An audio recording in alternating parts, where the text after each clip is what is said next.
Welcome to the first of these 3-episode IWMI Water and Conflict podcast series, where we would be looking at vulnerabilities of the water systems in fragile and conflict-affected communities as part of a study being implemented in Adamawa State of Nigeria by the International Water Management Institute, IWMI, in collaboration with the World Food Programme, WFP, and NORAD, the Norwegian Agency for Development Cooperation. My name is Christine Akume David. Thank you, Christine. When we think of war-torn communities, I'm talking about communities that have been affected by war, insurgency, terrorism, whatever it is, all of those people are miscreants, ravage communities, chase people out of their homes, displace them, kill and maim and all of that. A lot of issues stand out, but one that is top on the list is water. Now, follow me. In terms of water, a lot of issues now start coming out of it. Some that you think of quickly, sanitation and hygiene. However, when you think of water, you'd also think of how it affects a lot of lives.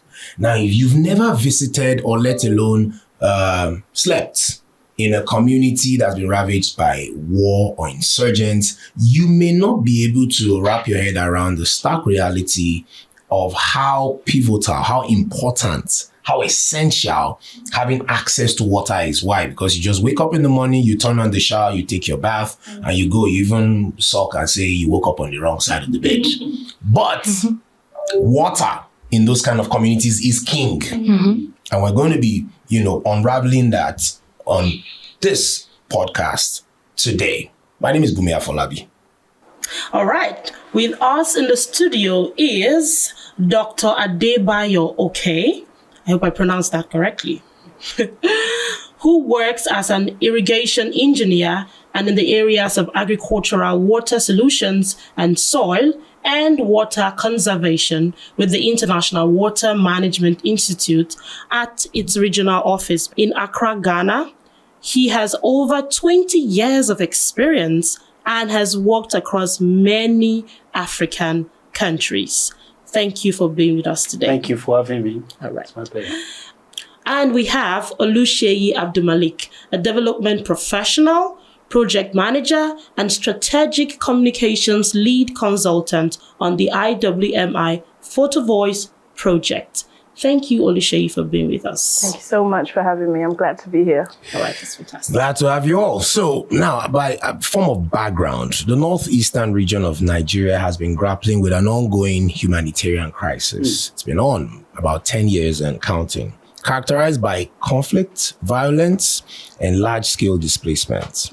Now, this crisis has severely impacted the region's socio-economic conditions, including the lack of access to basic services. The water systems are a critical area affected by the ongoing conflict and human displacement. The vulnerability of water systems in fragile and conflict-affected communities, FCACs, has implications for refugees, internally displaced persons, that's IDPs, and their host communities, right?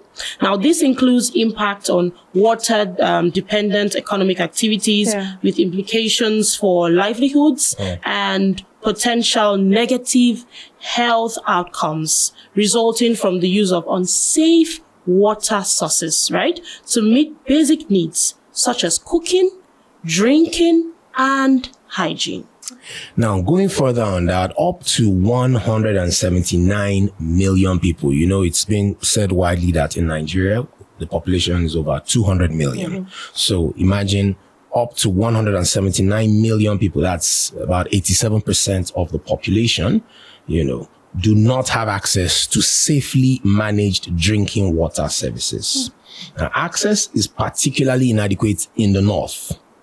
And then the Northeast having the lowest access at 2% compared to the highest access at 29% in Southwest in the same Nigeria.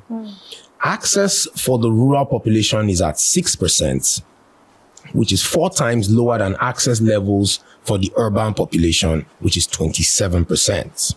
Now, even with basic water supply services, access is only available to 67% of the entire population, with huge gaps between urban areas at 86% and then rural areas at 57%. So you see the disparity is much. Yeah, absolutely. The IWMI research study focused on 3 local government areas in Adamawa State: Dumazebu in Giyuk local government area, Makohi in Yola South local government area, and Sangere in Gire local government area community. Now, community selections were based on findings from community surveys. So you see that this was well thought and well researched. So these surveys that indicated the communities with the most vulnerabilities. Okay, so let's jump straight into it. Now we have Dr. Adebayo here, clearly representing the IWMI. So, kindly give us a brief overview of the research project and its significance to the lives of the people in the 3 communities Christine just read out. Oh, thank you, Bunmi. We at the International Water Management Institute have this global mandate to ensure that we have a water secured world where access,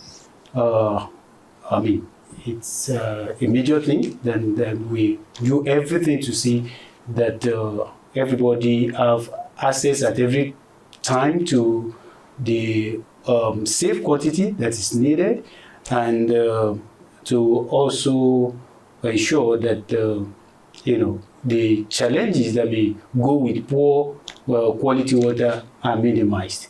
The issue of access is very critical, especially in conflict areas, and it's one of the reasons why the challenges that people in conflict zones face become aggravated. So our focus in Adamawa State is first to understand what the situation is like. We know the Northeast has been bedeviled with issues of conflict and terrorism for, like you said, and rightly so, more than 10 years now. The state of Adamawa, Yobe, and Borno, I think. Borno, yeah. And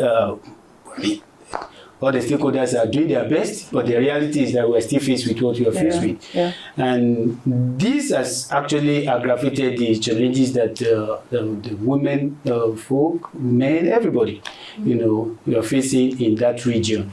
So this project is one of the initiatives of the CGIAR, which is a coming together of some key international research centers, and IWMI is one of them. And the focus is to see how do we address issues of water in conflict conflict areas, and issues that people that are facing migration may be confronted with. So this project is about looking at the drivers of this problem, looking at what's the demography of people that are having issues, looking at what the stakeholders are doing, what's the state of things in terms of investment in water, in terms of resources itself, what's available. These are issues that this project seeks to unravel, and also to ensure that the people that are directly involved, the people that are facing the heat, have a voice to speak out. So it's been good, especially in these 3 local governments that have been identified, and this past year plus, our activities have enabled the people to speak out. We have been able to identify the key challenges in those areas.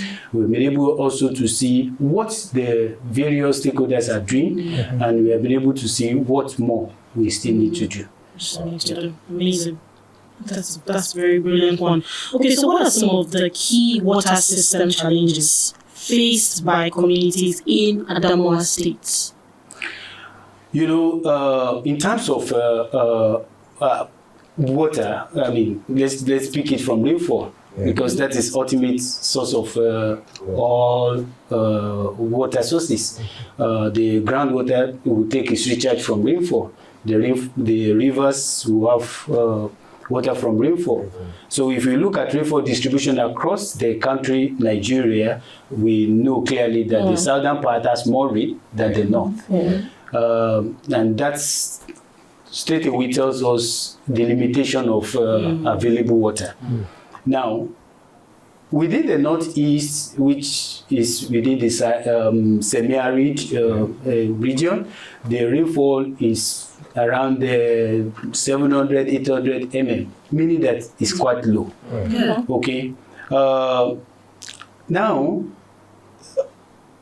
that's first layer of a problem. The second layer is that conflict and migration, creates limitations. I mean, if I'm in my house, perhaps over the years I have a way I navigate around water. Maybe I have my well, maybe I have a river nearby, but suddenly, due to conflict, due to terrorism and all kind of challenges, we have to move, and people find themselves in places outside their comfort areas. Sometimes in IDP camps, sometimes even places that are not quite clearly defined.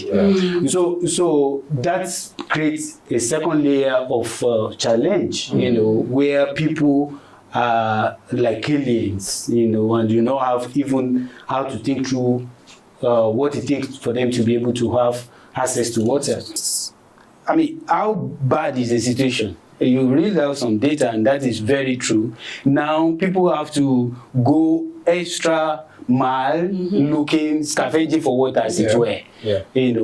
Looking at all kind of water sources, small ponds, rivers, streams, and what have you. It's become a big problem for children, for women, for youth, reasonable hours that school children are supposed to engage in their education. They have to scouting for water. Women have to just go extra mile. And the direct implication of this is that the sanitation begins to drop, because when you don't have water, it will affect cooking in the house, it will affect watching, it will affect so many things. So this is where we are, and the reality is that we still have a long way to go, because those challenges are still there. Okay, now, so in terms of your research, before we come to Seyi, in terms of your research, what were the findings of the quantitative aspect of the research that has been done so far? I mean, I can pretend that I'm speaking for you, but it's not like when you speak for yourself. True. As many times we think we know how it's paining the people. But it's better still if we can create a venue for them for people that are directly affected to say, this is what we are facing, and this is how it's look like. There's a lot that the vulnerable group, the women, the children are facing. They have to go hours looking for water. Several distances have to be covered to be able to get water. In terms of pipe-borne water, it's almost like non-existent, and that's a big I remember, growing up, back in the western part of Nigeria, you have opportunity to bring water into your house, and if you are not able to, there are water ponds across the community where everybody goes and then you can fetch. You use your bucket or whatever. So those are the kind of things that we have to begin to look at. Fine, it's not everybody that may be able to maybe sink a well, which is also a big challenge in this part of Nigeria. But can we begin to think of community water ponds? Can we begin to think of some solutions that will reduce the stress that the women and the children face to access water? Can we begin to look at how do we enlarge some of the rivers, perennial rivers that are available, and take water, and create treatment plants, and have a way of lifting this water so that it can flow into different communities. So from our findings, we have a long way to go. The communities are struggling, and of course, especially within the IDP, which is another thing altogether. Within IDP, it's a lot of problem. Thank you very much for sharing all of that. I mean, it's obvious that the project has really amplified voices, and there's still so much that is happening and a long way to go. But so far, it's really been, from all you've said, it's been a good initiative. Absolutely. I mean, it's just like they say, it's the person that wears the shoe that knows where it's pinching their leg or where it hurts. So really having them, they come to that point where they're telling you, this is how it is. This is where it is hurting us. Their own voices, not somebody telling it for them, just like you rightly said. So that's okay. Let's move to Oluseyi. So I understand that there was a qualitative component of this research, the Photo Voice project, right? Now tell us a little bit about that. Okay, thank you, Christine. So just like Bayo has said, they did the quantitative aspect of the research, and you know how that is like. You gather data, lots of numbers and figures. I mean, you didn't like go into the details of that, but lots of numbers and figures and things like that. So amidst the backdrop of that and everything he said about the implications of, what these water system vulnerabilities are in fragile communities, the project also wanted to understand the complexities, of the challenges and things like the gender dynamics, and so we used a qualitative research approach called Photo Voice. Photo Voice is a research tool, a research approach that is inclusive, it's empowering, it's a participatory approach, and it puts the power in the hands of the community members to tell their stories for themselves. I mean, you already started talking about that. To share their own lived experience.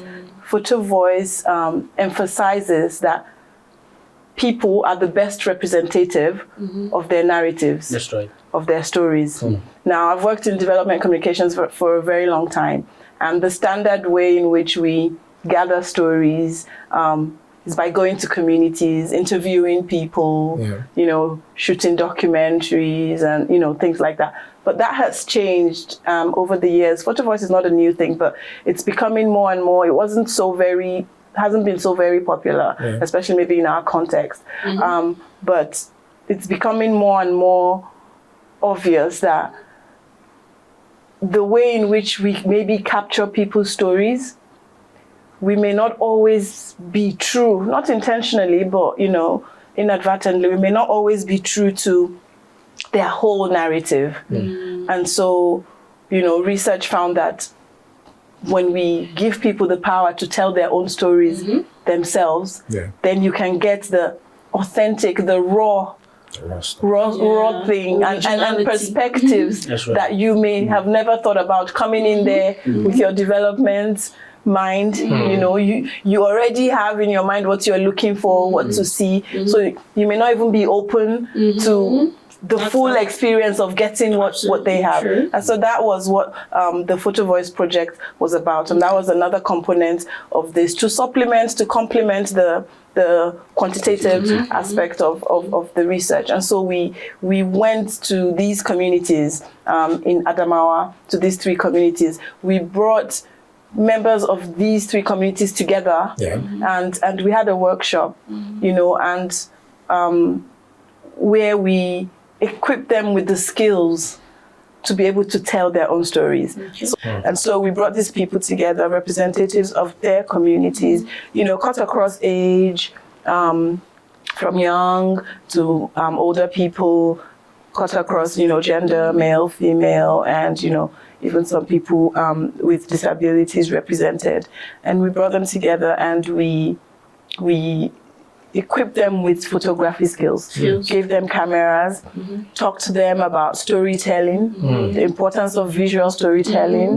We talked with them and discussed and went through interactive sessions and exercises of how to develop captions. You know, when you come back with your pictures, how to convey The in message. words, yes, Yeah. what's in what your picture is saying, you know. So we did all this and then send them out to their communities. I mean, we had a practice run just around there in Yola where they went out after some of the training just to capture images, and they came back. And then we sent them to their communities, home with the cameras, to capture their everyday life around water issues, their neighbors, their... For how long? Just tell their story. Yes, it was a week-long activity, and so everybody had a day or day and a half in their individual communities. There were 3 participants per community, and they had cameras, and they just went.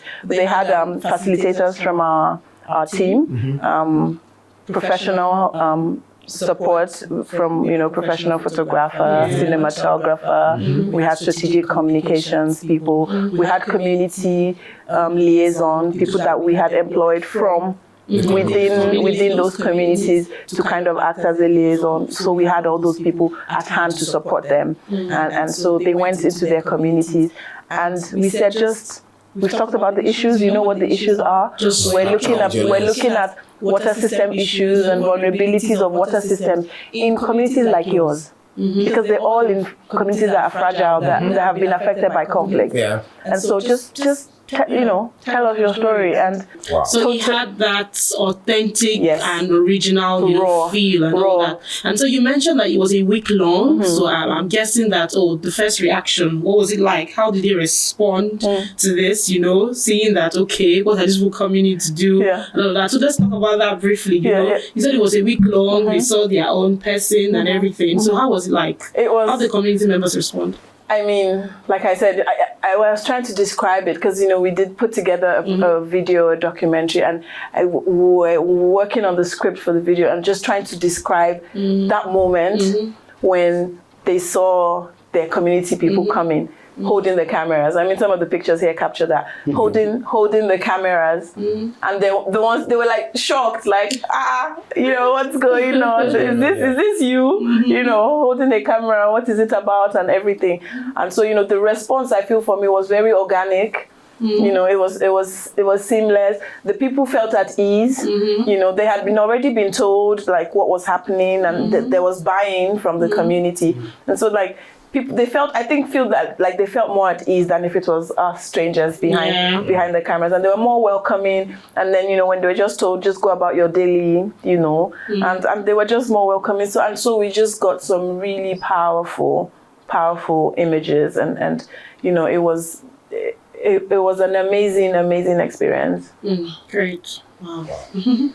So overall now, complementing what was done on the quantitative with the qualitative overall, what would you say the findings were? So, Bunmi, just before I answer you, I just wanted to add on to what I was saying before about the response of the participants, you know, to the photo voice. You see, so because photo voice is an inclusive and participatory research tool, so it was very powerful because it shifted the regular dynamics of how you think of research, you know, the researcher and the subject dynamic. It shifted that, like it put the power, like it shifted those dynamics completely.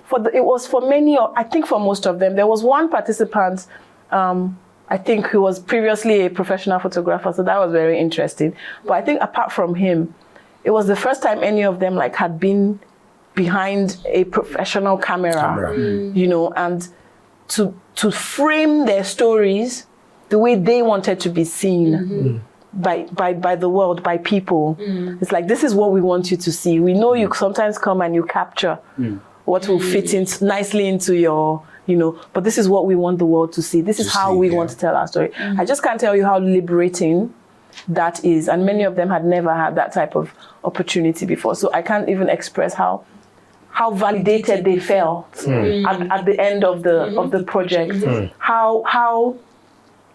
how just so empowered, you know, and I mean, I just like, they felt just so empowered and so liberated and so excited, you know, about that. So for me, it was really their response to it. It was powerful. It was emotional, you know, coming back, seeing some of the images they captured. I mean, you can see some of those.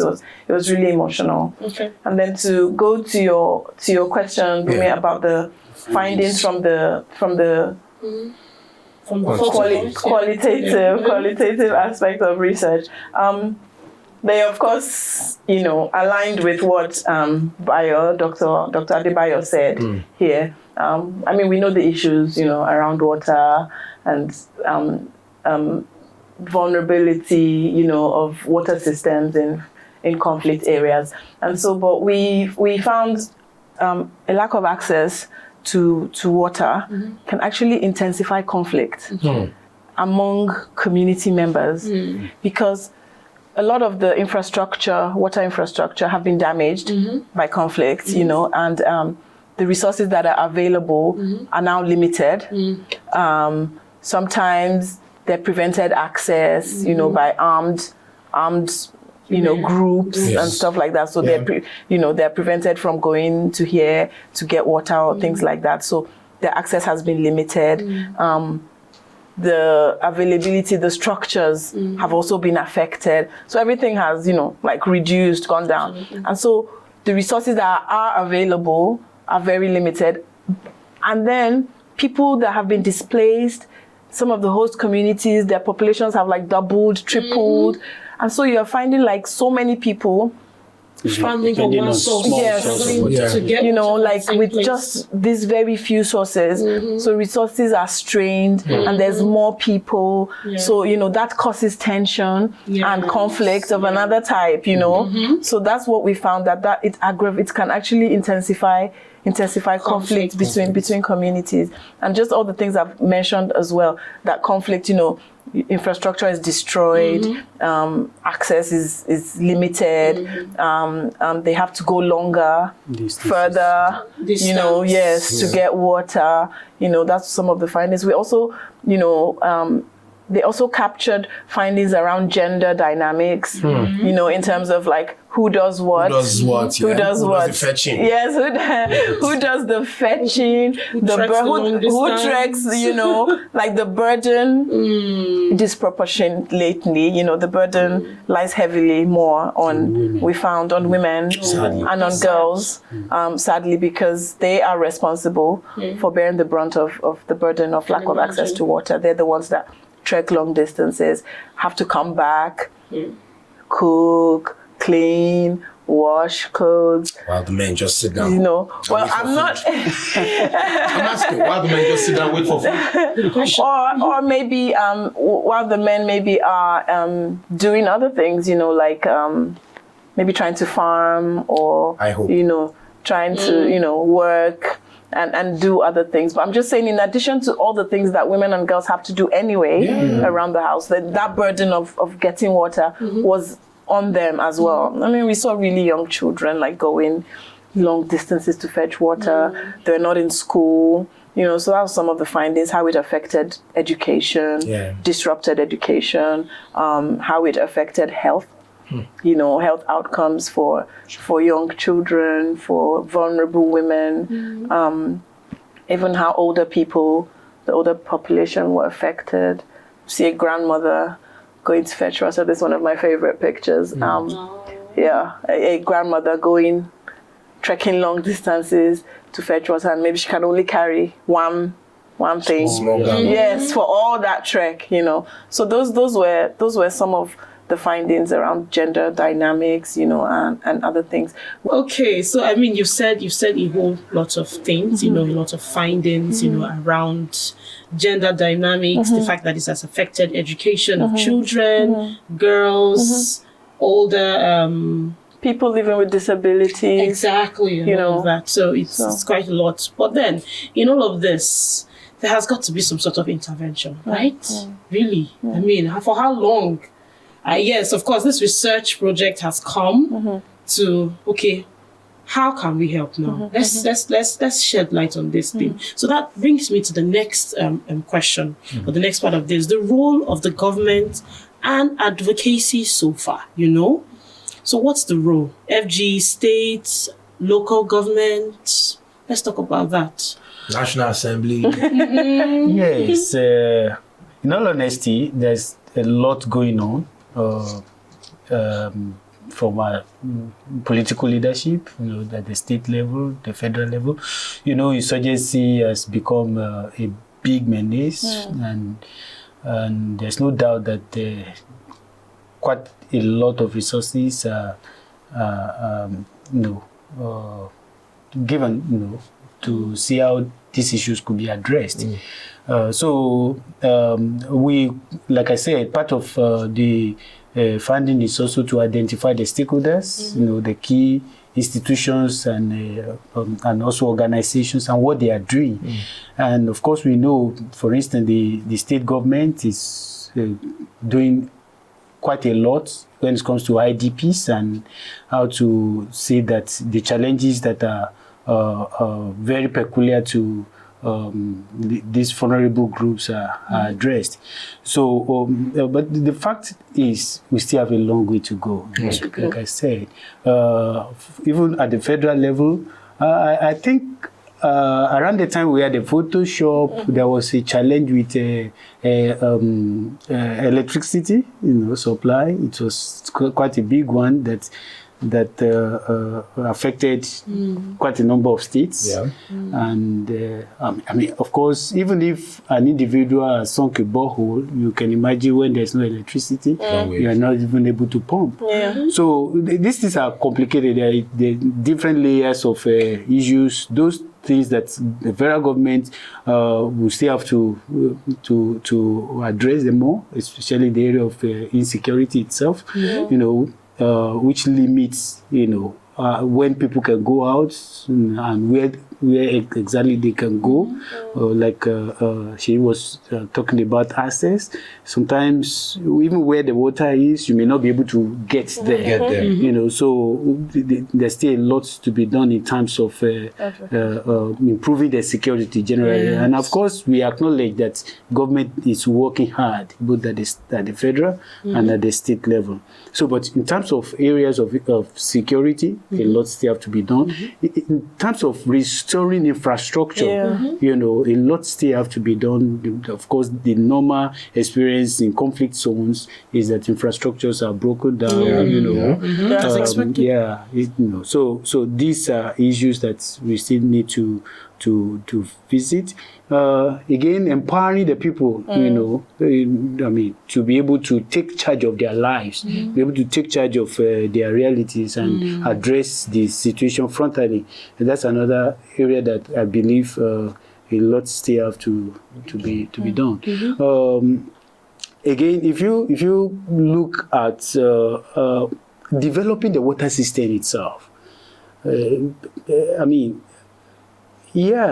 with climate change, we're even expecting within the Sahel that rainfall may even begin to go down. And that means that we have to strategically begin to create reservoirs and begin to create water systems that will be more resilient. Because at the heart of this intervention is building resilience of these vulnerable groups and the vulnerable water systems itself. Because this vulnerability could be at different layers. The people and the water system itself. Water systems could be really vulnerable to climate challenges, and the people also whose lives have become complicated as a sort of conflict and migration. So at those layers, we must have to be strategic in addressing the issues. How do we build resilient water systems? How do we improve reservoirs? How do we ensure that available water sources are developed in such a way that more people can access? If you have a river, the river could be maybe dammed, and then you create a beautiful reservoirs that can serve as water for agriculture, and can also become water provide water supply for domestic use. So that kind of integration is part of what we actually need now. Otherwise, the resilience of the people group and the water system is at the lowest ebb, and that has to be addressed. What again? Well, whatever can be done, even in the area of poverty, level, will also impact on ability to respond to water needs, because of course you know that the poverty rate within this study area is also very low, and it's expected because people are not able to engage in economic activities, and that has direct correlation to even access to water. So these are issues that both the state government and the federal government, in addition to all they are doing, we have to praise them, but not that they are not doing it at all, but we will say that it's still not enough. If we still have 67% of people not having access to basic water, I mean, any type of water at all, not to even talk of the quality of the water. So really, that's a whole lot of percentage. So it's like a long road. And I just to add to, because the question was about advocacy and things like that. Just wanted to add that the Photo Voice project, it's a tool for social change, and it's a tool for advocacy. Because the outputs from the project, it's expected, like, especially because the quality of the pictures and images we got from these people, it was awesome, and so it's supposed to end really, the end game is to say, we now use these pictures we show them to policymakers, to our local government or state, or even at the federal level, like hold an exhibition. I mean, at the workshop, we actually did like a local, kind of exhibition where they displayed their pictures, talked through them, like just preparing them for advocacy opportunities where in future, where they can take these images and use them to tell their stories and to advocate for change and for support in their communities around, water issues. Now, so I'll come to Dr. Adebayo. In development, we know that you hardly see a development organization working alone, like Liverpool. So, now, what other partners worked on this research with IWMI? And while you're mentioning that, we also help to mention the roles they played. Okay, but the FCM worked with the Norwegian Agency for Development, NORAD, and the World Food Program, WFP, is a major partners work together to deliver this initiative. Within the state also, of course, the state government was. So our research partners from the Modibo Adama University, a very revered university in Yola here. And then they did fantastic job, with all the data collection, interviews, focus group discussions, different strategies to extract quality information. And there are people from the 3 communities they practically owned the project almost from the beginning. All the support that was needed, they gave. And of course, you need to see the enthusiasm that they display, with the photo voice aspect of this. They took it literally as a tool for advocacy, and that was quite remarkable.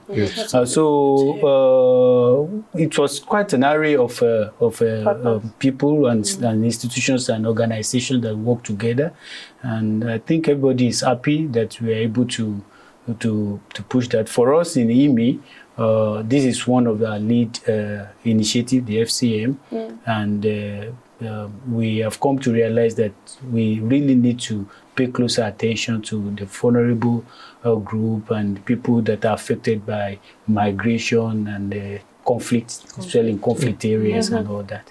And I think we've learned quite a lot from here, and we hope that we'll be able to pull resources together further to initiate some interventions and going forward. Yeah. Going forward, and speaking of going forward, so what do we expect going forward? Because without a doubt, this is both parts of the project very impactful. So what do we expect going forward? From our own hand as international research centers, we are committed to what we are doing. We are willing to be. We are lead knowledge partners, and we are committed to supporting in terms of capacity building, in terms of advocacy, in terms of policy, producing right policy to support and drive this transformation. We are willing, and I believe all our partners. And I can also say that after the first phase of what we did, there's still a lot of discussion going on between IWMI, WFP, World Food Program to see what are the major specific intervention that may still be possible. Yeah. Okay.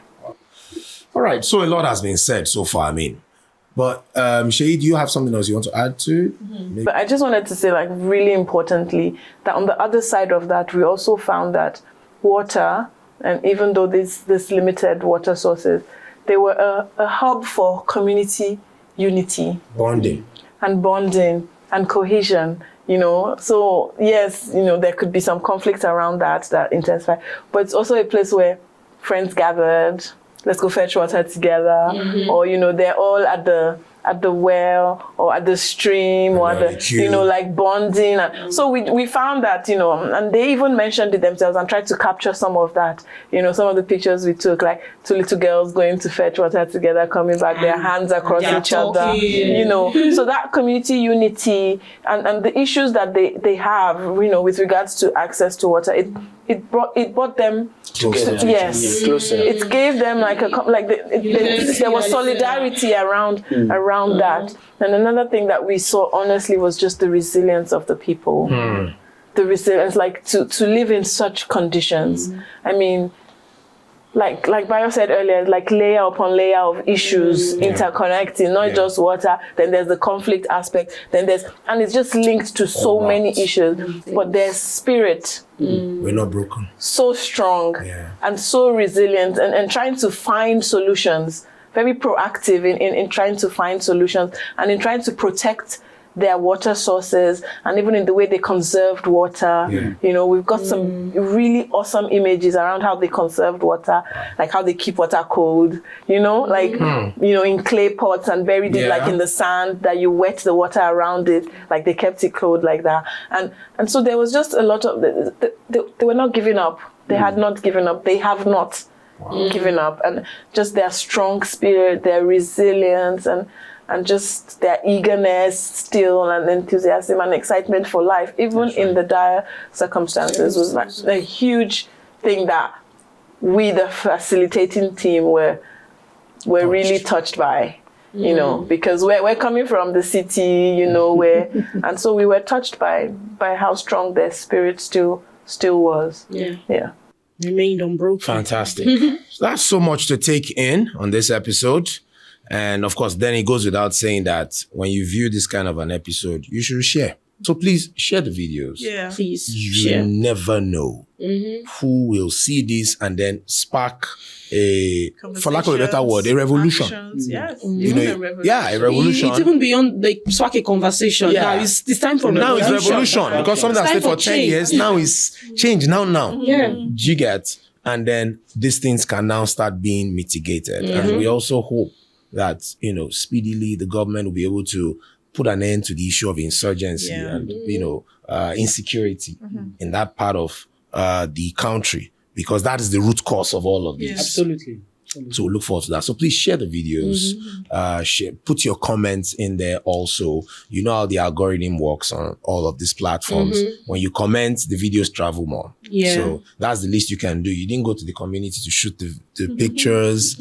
You're not the one looking for water, you know. So the least you can do is just share the content, comment on that. And while you're doing that, please use the hashtags. Hashtag FCAC Water Stories. Hashtag FCAC Water Stories. Hashtag IWMI Water Stories. IWMI Water Stories. Thank you very much, Bunmi. Thank you. And thank you, Dr. Adebayo. Thank you, Oluseyi. It's been such an impactful, educative, eye-opening episode. I mean, if the first episode is like this, I can't say what would the other episodes be like. Thank you very much for watching, and thank you for sharing, because I know that you've done that already. Yes, you have shared. You've shared already. Keep sharing. Share more. Share to your friends. So, in episode 2, we are going to be hearing directly from participants of this project, from the community members themselves. So you hear directly from them where it hurts them the most, from their hearts. They're going to be speaking to us from their hearts in the next episode. You do not want to miss it for anything. So please share, and remember to use the hashtags. Thank you. Catch you on the next one.